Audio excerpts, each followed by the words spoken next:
Le 13 juin 2024 marquera le début de la période des Jeux Olympiques 2024 au Fénois. Tahiti accueillera à cette date la flamme de ces JO qui arrivera à travers un relais des océans dans 5 collectivités ultramarines.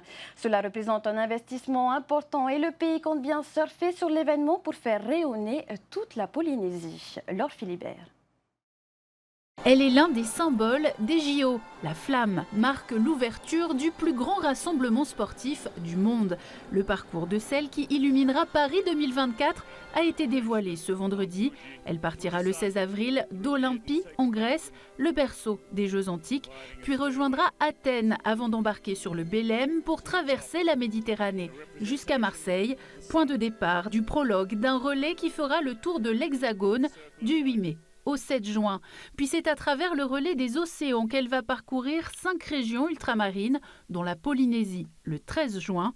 La flamme arrivera en avion sans jamais être éteinte grâce à un système sécurisé, une première pour le Fénois. C'est une occasion inouïe. On ne sait pas quand est-ce que Tahiti aura la chance d'accueillir cette fameuse flamme olympique. Choisir 7 athlètes parmi les 50 000 licenciés que compte notre pays, c'est pas tâche facile.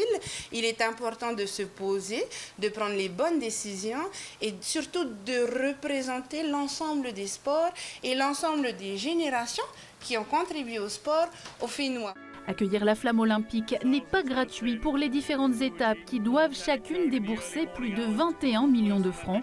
Une somme que plusieurs localités ont refusé d'investir en pleine période d'inflation.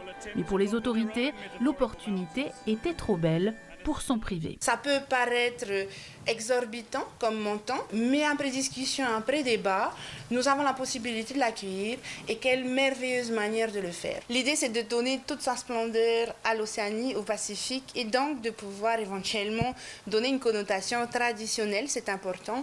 Les retombées médiatiques d'un tel événement vont être gigantesques et c'est l'occasion une nouvelle fois de faire briller notre façon de vivre, de faire briller nos traditions. Le relais de la flamme va être un événement populaire. C'est ce qu'on souhaite, replacer le Maori au cœur des préoccupations. N'importe quel Polynésien aujourd'hui a la possibilité soit de candidater pour être porteur de cette flamme, soit de nominer quelqu'un d'autre pour l'être. Si vous souhaitez figurer parmi les 10 000 porteurs de flammes du relais, il vous reste une semaine pour postuler sur le site internet Paris 2024.